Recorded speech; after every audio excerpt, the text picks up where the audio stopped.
Linda, welcome. Thanks for sitting down with me. Thanks for inviting me. I know that Syngenta invests very heavily in your Seedcare institutes. Can you tell a little bit more about the Seedcare institutes and why this platform is so important for your company? Yeah, Seedcare institutes are a key part of our Seedcare offer. As you may have seen at our booth, we're looking at products, which is what I look after, applications and services. So the Seedcare Institute is the way we connect to our customer and ensure that they have the best experience with our products by tailoring the recipes and ensuring that they're able to get it safely on the seed as well for a good grower experience. So this year we've expanded to 12 Seedcare Institutes. We opened the Singapore Seedcare Institute with a focus on tropical corn and rice. And we opened the Canadian Seedcare Institute, where they're able to deal with the climatic challenges of treating seeds in -40°C all the way to +40°C. And last month, we celebrated the reopening of our Stanton Seedcare Institute, which we dramatically expanded. Now it's an enormous state-of-the-art facility, and we had a lot of global customers come to see and celebrate the opening in Stanton last month. Okay. That's wonderful. Okay, congratulations. Thank you. As a company and yourself, you have a very large geography, and of course that comes with also a very large responsibility. How do you see the main three topics for you and the company for the coming year? Well, I think I'll simplify it to one, and we'll call it improving the customer experience. Okay. And that is a focus both for Syngenta and for Seedcare, for our business. That could be through the Seedcare Institute in our case, where we help to make sure that they have the right training, they have the right recipes tailored to their crop and their country. And in my case, in the product focus, it's about making sure that we're able to maintain our broad portfolio and make sure we have also the right product offer for each climatic zone, for each pest disease combination in each crop, both now and in the future. So we're always looking for innovations in classic fungicides or insecticides, but also in the nematicide space and the abiotic stress management space. You've seen us launching some products recently in those spaces as well. So it's about making sure that the customer has the best experience with our products and the best products to experience. Yeah, great. That's wonderful. And we also know that Syngenta has the famous Good Growth Plan. How does this Good Growth Plan fit into all of this? Yeah, that's something that's very close to my heart. I think, since I've been at Syngenta, we've been talking about growing more from less. And that's quite abstract. What does that mean, really? Yeah. And I think the Good Growth Plan is our way of translating that into 6 actionable commitments that are also publicly trackable, because all of the data that we're gathering in this is both publicly audited and publicly available. We're working with governments, we're working with academic institutions, NGOs, all in an attempt to sustainably produce in the future. And you'll find actually there's a lot on the rural communities. I'll just go through quickly the 6 Good Growth Plan initiatives. The first one is about making crops more efficient.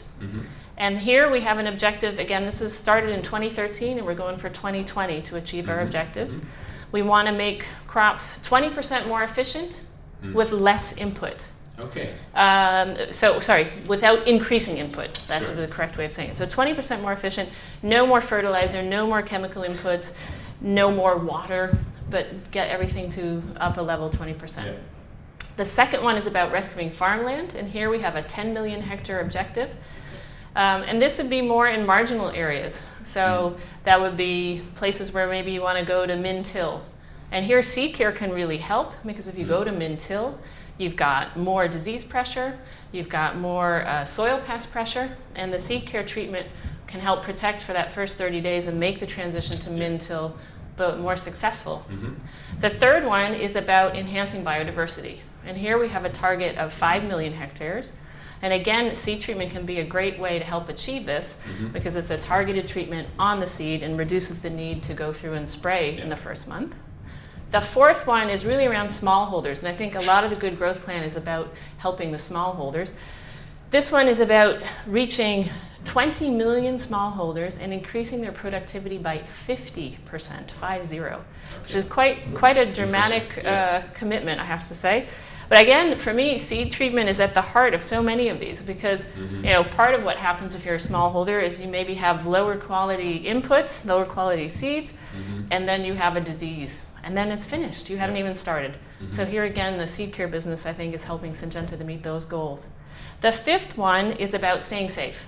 And that means training. So Seedcare Institute is one of the ways that we are able to help to achieve that. We're looking to train 20 million workers in the safe handling and safe use of our products. And the final one is about looking after every worker. And this is about ensuring fair labor conditions throughout our supply chain. So these are 6 very public and I think quite bold commitments that Syngenta is making to help improve agriculture, and I would say to help improve our image as an agricultural industry in improving the world we live in. Yeah. Great. That's one I was very passionate about. Thank you. We've all read and heard about the merger of Syngenta with ChemChina. How is this affecting your work? Have you already seen some changes in that respect? Well, actually, it's an acquisition by ChemChina. Okay. So unlike our cousins in DuPont and Dow or Monsanto and Bayer, this is not a merger. It's a straight acquisition by ChemChina for Syngenta. And we believe, it hasn't happened yet, so we're still waiting for regulatory approval. We've had the CFIUS approval in the US, but we believe that Syngenta as you know it will remain Syngenta as you know it, because essentially they act as a holding company. Okay. If you look at what they've done for Pirelli or other companies, European companies that they've acquired, they are interested in our know-how, but they're not interested in changing what we're doing because we're very successful at what we're doing.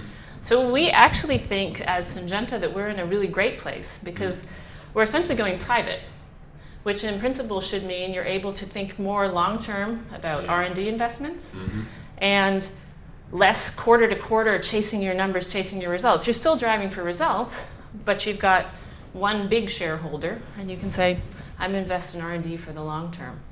And I think the other benefit we see for Syngenta is, of course, better knowledge and better access to the Chinese market. Right now, it's a key market for us. In Seedcare, it's in our top 5. And provided that the transaction goes through as planned, that will only grow. It's a tremendous land of opportunity.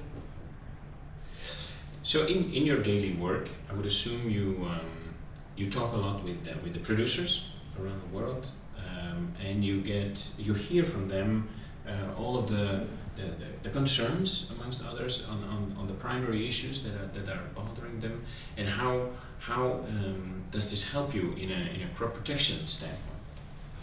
Well, I think the times we live in now, as opposed to, say, 2007, are more challenging times to be a producer. We have, generally speaking, low commodity prices. And at the same time, you're seeing that producers, growers are investing more in their seed inputs, either because of traits or because of better hybrids. So there's an increased investment in that initial input at a time where you've also got potential for a lower price at harvest. What does that mean for us? Here again, I think you still want to maximize what you're getting out of your hectare. So seed treatment is a key way to do that because it's that first 30 days. You've got changes in disease, you've got changes in pest pressure, you've got unpredictable climate patterns. You know that for the first 30 days, if you've got the right fungicide, insecticide, nematicide treatment, you're at least off to a good start and stand the best chance of being profitable at harvest time. We've also heard and read a lot about the Neonics, the story and the ban on Neonics. How is that progressing? Can you share a bit the latest developments there? Yeah, that's always a bit of a thorn in our side, I would say.